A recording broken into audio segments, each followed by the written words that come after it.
Filosofía de la existencia. Entre las corrientes espirituales de la actualidad, lo más llamativo es la filosofía de la existencia, originaria y fundamentalmente orientada contra toda superficialidad. Ha degenerado a veces paradójicamente en una gran palabrería y en una desbordada fiebre libresca. Sus adversarios y no pocos espectadores imparciales ven en ella mucho de moda y sensacionalismo y achacan su gran resonancia parte a su novedad afectadamente aireada, parte a su sintonía con el sentir masivo.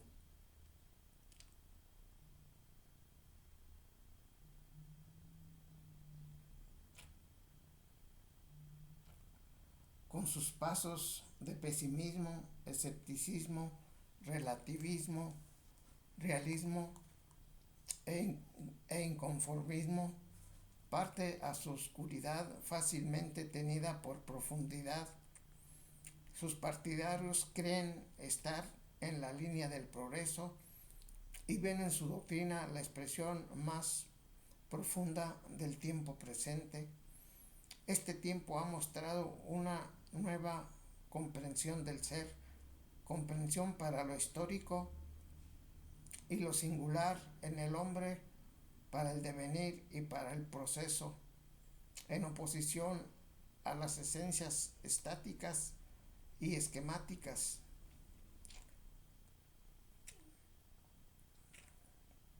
Heidegger, Jasper y Sartre coinciden en una actitud de rebeldía contra la metafísica tradicional de esencias.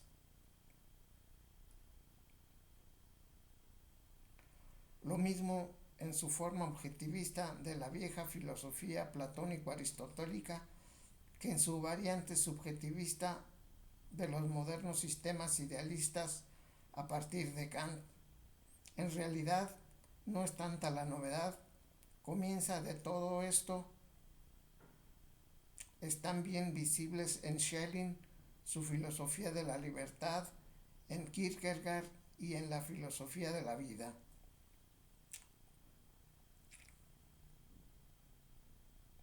En la positiva estructuración de lo nuevo hay tanta variedad de dirección que el mismo nombre de filosofía de la existencia o existencial apenas si puede ya emplearse con un significado común. Para hablar de filosofía de la existencia habría por tanto que hablar de cada una de sus figuras particulares.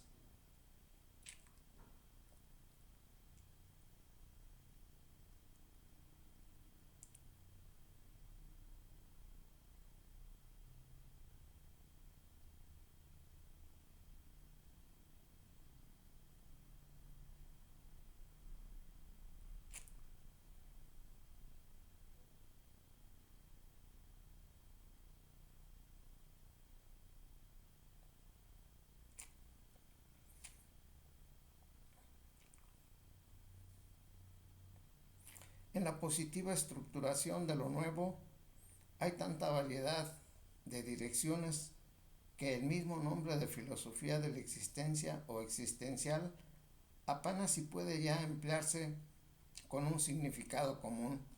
Para hablar de filosofía de la existencia habría por tanto que hablar de cada una de las figuras particulares. La lista resultaría demasiado larga. Gabriel Marcers, F. Ebner, Peter Wurst, R. Guardini, E. Grisenbach, Hans Lips, Boileau, Max Miller, Nicola Bagnano, A. Albert Camus, Merleau-Ponty, etc. Aquí solo podemos aducir los que están hoy más en boga, es decir, Karl Jaspers, Heidegger, como representantes de la filosofía existencial alemana, y Jean-Paul Sartre y Gabriel Marcel como representantes del existencialismo francés.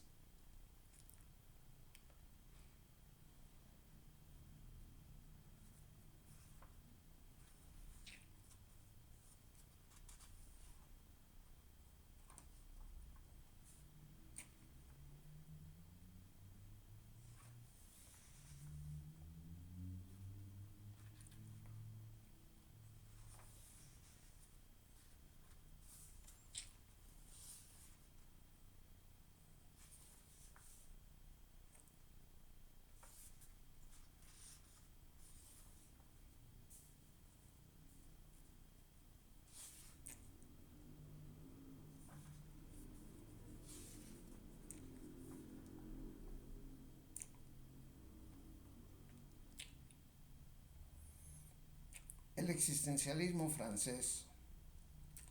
Ser en el mundo.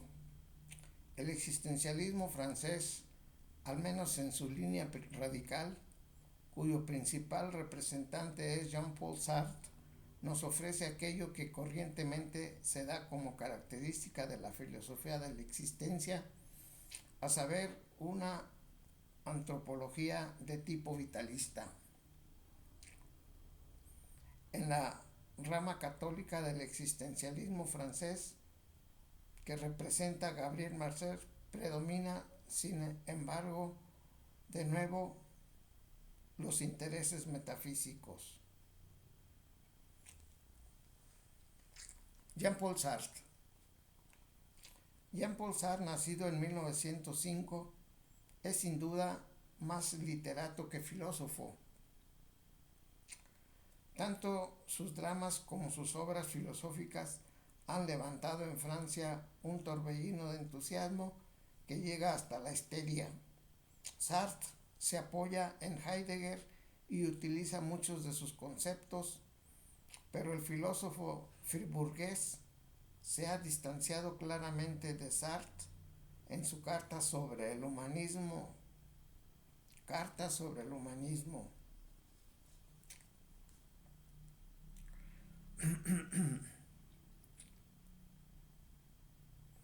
Contra la metafísica de esencias.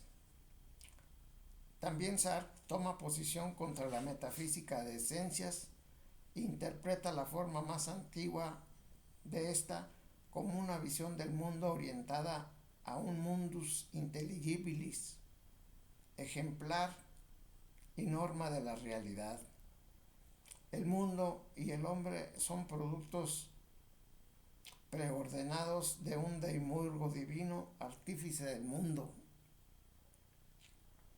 El hombre se ajustaría a la idea de que él tiene el artífice divino, del mismo modo que el cortaplumas a la idea que de él se tiene el que lo fabrica. En nombre de la dignidad y la libertad del hombre, humanismo, Sartre rechaza esta concepción, pero no por ello los ateos modernos escapan a este viejo mundo, a este viejo modo técnico de pensar. Nos dejan al hombre sujeto a una norma según una idea en el espíritu de un Dios, pero en cambio lo sujetan a una definición previa, a la que lo adaptan forzadamente, por ejemplo, la definición del hombre absoluto. Existencia primero que esencia. Sartre invierte ahora el sentido de la relación y hace preceder la existencia a la esencia. No da a la existencia el sentido pregnante de la filosofía existencial alemana, el de Heidegger, por ejemplo, sino más bien al que correspondería a la oposición tradicional entre esencia y existencia. Lo primero sería en el hombre su existencia, su propia voluntad y su obrar personal. El hombre ocupa el lugar de Dios. Es él mismo el artífice de su propio ser y esencia. El principio fundamental del existencialismo reza así: el hombre no es otra cosa que lo que él mismo se hace. L'homme n'est rien d'autre que ce qu'il se fait.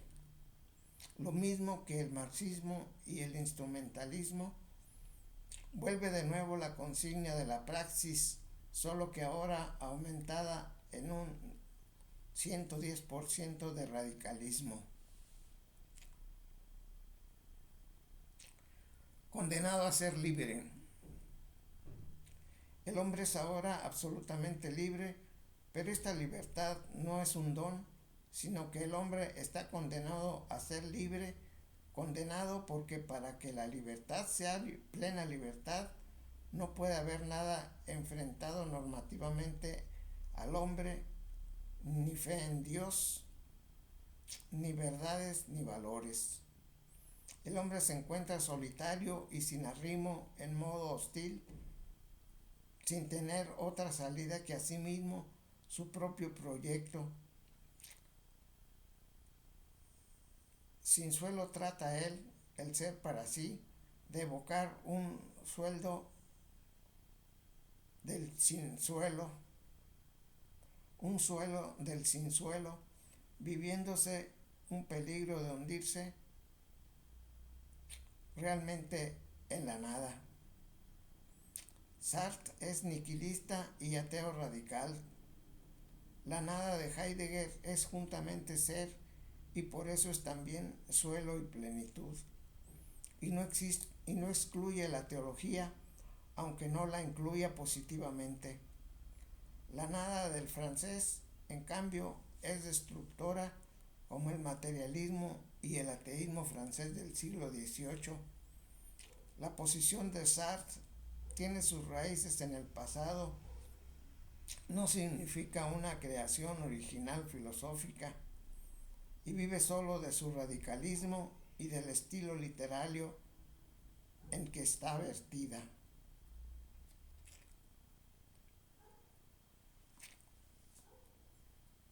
Ese es Jean-Paul Sartre. Gabriel Marcel. Gabriel Marcel, nacido en 1877, el filósofo católico de la existencia en Francia, retorna al auténtico ser.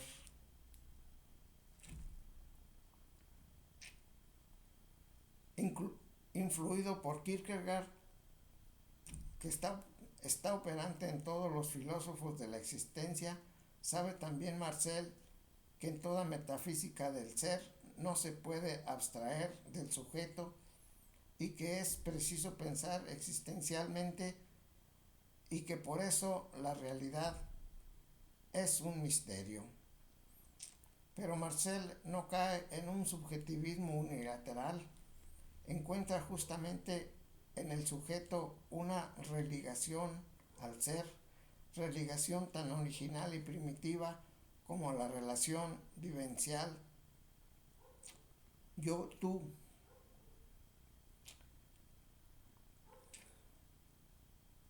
En el clima de esta relación humana social, yo-tú se nos revela algo, así como en el ser, en el mundo de Heidegger, un fundamento originario que es el auténtico ser y supera por ello los aspectos parciales de la posición filosófica, enfrentadas idealismo y realismo, sujeto y objeto.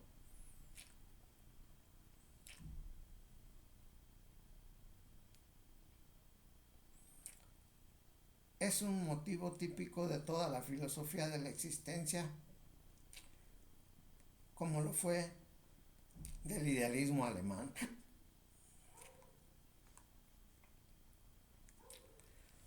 Bueno, pues aquí una breve pincelada de lo que es el existencialismo. El existencialismo francés, que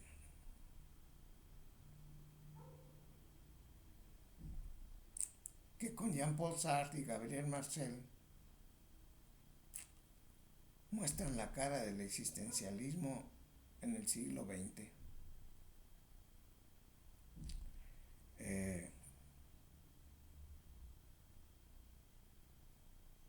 Haciendo notar ampliamente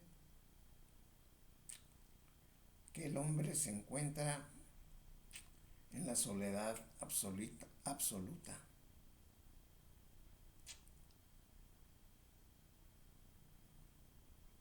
Como literato que es, en su obra Las moscas, representada en muchos tratos, en Francia, en Estados Unidos, en Italia, se muestra claramente la posición del hombre. Las moscas es una obra que se puso mucho en escenarios. Yo tuve la oportunidad de verla en Roma, allá por 1969, 68, 69.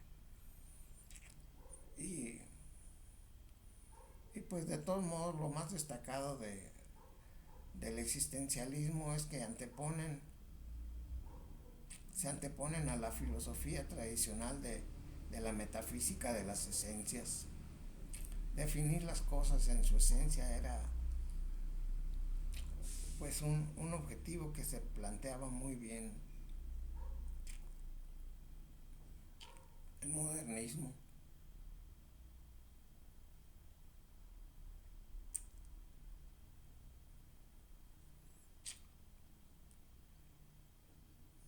Y se oponían pues a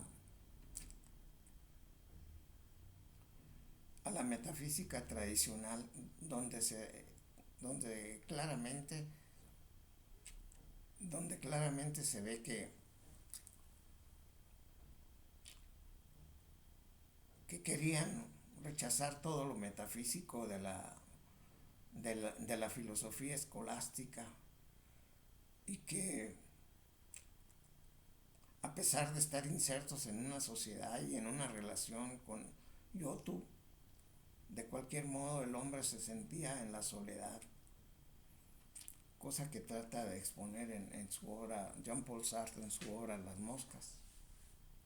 Es un folleto chico, es un librito chico,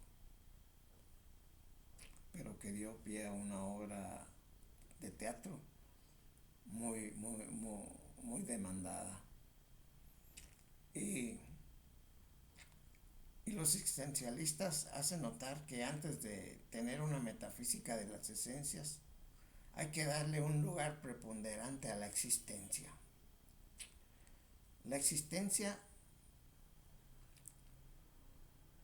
y el modo de actuar del hombre y la actuación del hombre es lo que va a definir posteriormente su esencia. Pero mientras el hombre se está haciendo, pues no se puede definir una esencia ni del hombre ni de nada. En eso consiste en radicalmente su oposición a la metafísica de las esencias. Las esencias se logran solo cuando el ser termina su actuación, tal vez. Y lo principalmente es que el hombre se ocupa del ser, algo así como en Kant,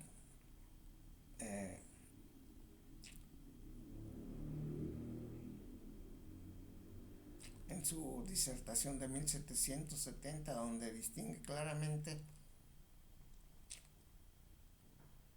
las posibilidades de que el hombre conozca las esencias metafísicas, entre ellas Dios, y que el hombre tiene posibilidad solamente de conocer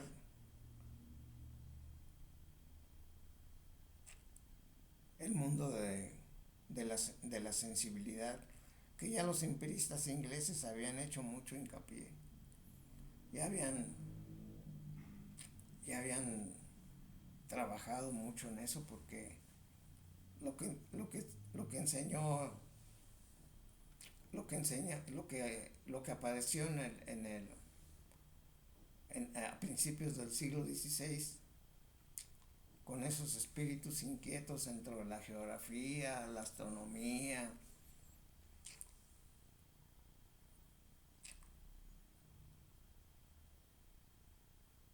empezaron a volverse críticos. Y Kant llegó a la cima del criticismo y escribió la, la lógica, la crítica de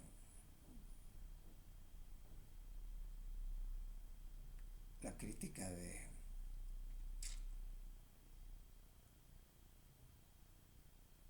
la ética, la crítica de la nociología, puras críticas donde él arremetía en las cosas que no le parecían a Manuel Kant. Y Manuel Kant, a pesar de tener pues un método escolástico, porque su maestro radical, Christian Wolff, era, se habían educado en escuelas donde se había practicado la escolástica. Habían brevado lo mismo, lo mismo Renato Descartes. Y, y quieras o no, todavía a principios del siglo XVI, los empiristas ingleses en Cambridge, en Oxford, pues tenían una clara influencia de escolástica. En París se tenía una clara influencia de formación escolástica. En Alemania, los mismos filósofos alemanes y franceses del norte de Francia y holandeses, pues todos se educaron en escuelas escolásticas. Porque ¿quién les iba a enseñar modernismo? Pues nadie, más que ellos aventurarse por el camino de la duda, las críticas, en oponerse incluso a los gobiernos religiosos y a los gobiernos civiles. De eso es bien sabido la vida de Renato Descartes, de Spinoza, del mismo Manuel Kant, que llegaron a estar y a hacer declaraciones muy fuertes de lo que ellos, contra lo que ellos estaban y a favor de lo que ellos estaban. O al menos como una hipótesis lo planteaban para, para que la gente se enterara de... Además que la gente se los exigía, porque no eran cualquier personaje, sino que eran personajes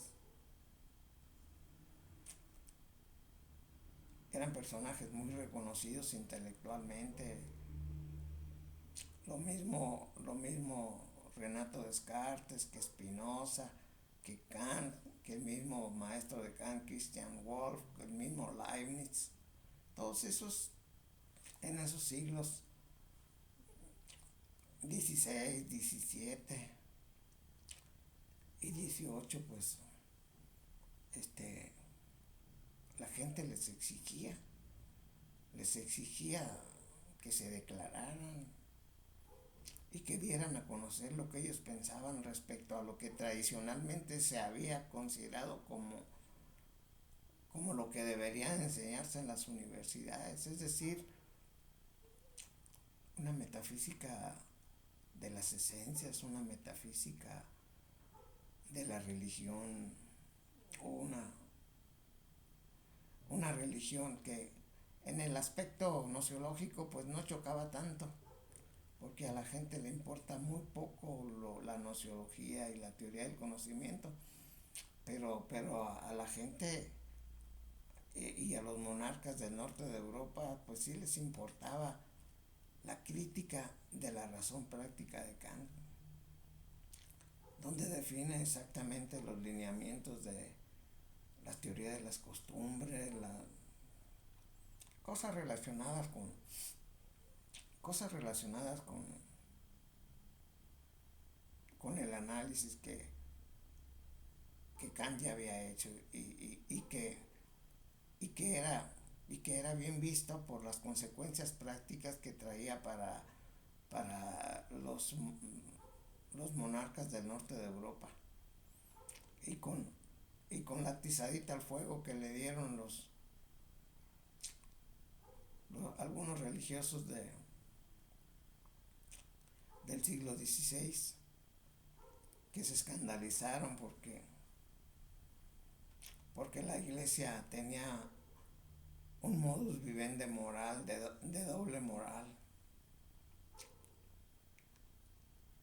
y que eso dio pie al Concilio de Trento, donde se reformaron todos. La contrarreforma se dio en el Concilio de Trento, y la reforma pues criticó ampliamente las posturas débiles de la iglesia o que aparentemente estaban en contradicción con los lineamientos fundamentales del cristianismo y de la catolicidad.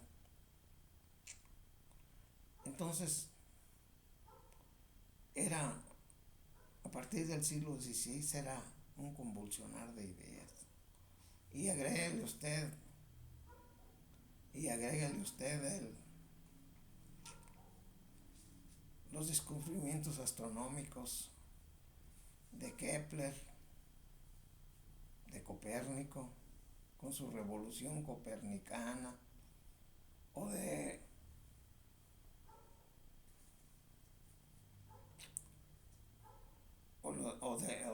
los descubrimientos geográficos que iba a aparecer de la noche a la mañana un inmenso territorio no conocido por europeos y que iba a exaltar a todo su vigor el poder político del país que los vio por primera vez, que fue España.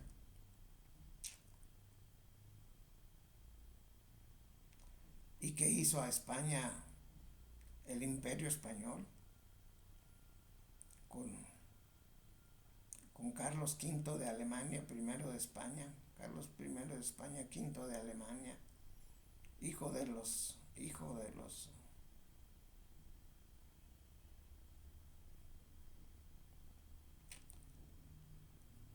Juana la Loca y de Felipe el Hermoso, y Juana la Loca, hijo de los reyes católicos, de Fernando de Aragón e Isabel de Castilla.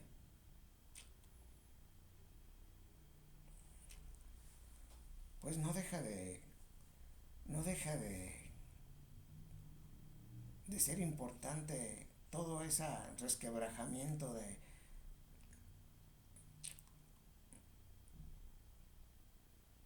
todo ese resquebrajamiento en el siglo XVI de las creencias del mundo medieval, y que pues en realidad todavía no terminan, porque en la actualidad tenemos,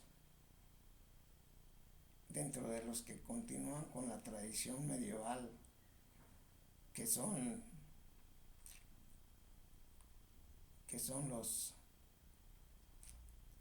los tradicionalistas,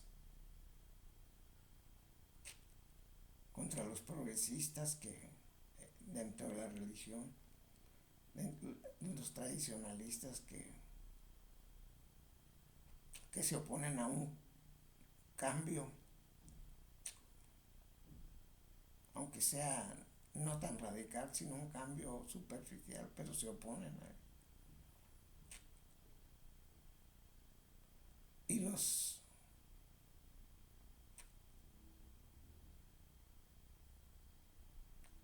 que no son tradicionalistas,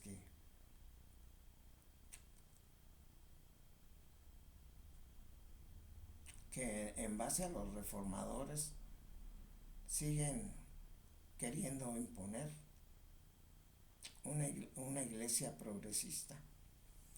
O sea que en el siglo XVI se rompió la unidad del catolicismo, y vinieron las teorías antipapales, posiciones antipapales, y los católicos más allegados al Papa pues propusieron el Concilio de Trento, donde definieron muchas cosas y que se conservó hasta que apareció el Concilio Vaticano II, que ya no aguantaba el pueblo ya no aguantaba tanto desorden, tanta incomprensión de las liturgias y de las leyes, según eso, anacrónicas de los tradicionalistas.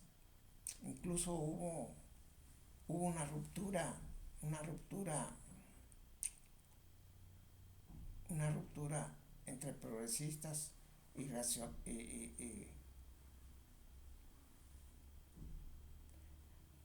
tradicionalistas, encabezados los tradicionalistas por Marcel Lefebvre, que se opusieron fundamentalmente al Papa, porque el Papa les negó a los obispos franceses, encabezados por Marcel Lefebvre, les negó la facultad y el poder de consagrar obispos y cardenales y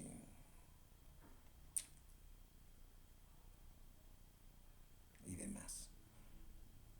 Bueno, pues todo eso se engendró en el siglo XVI, y su aparición fue la base para que surgiera el existencialismo en lugar de la metafísica de las esencias.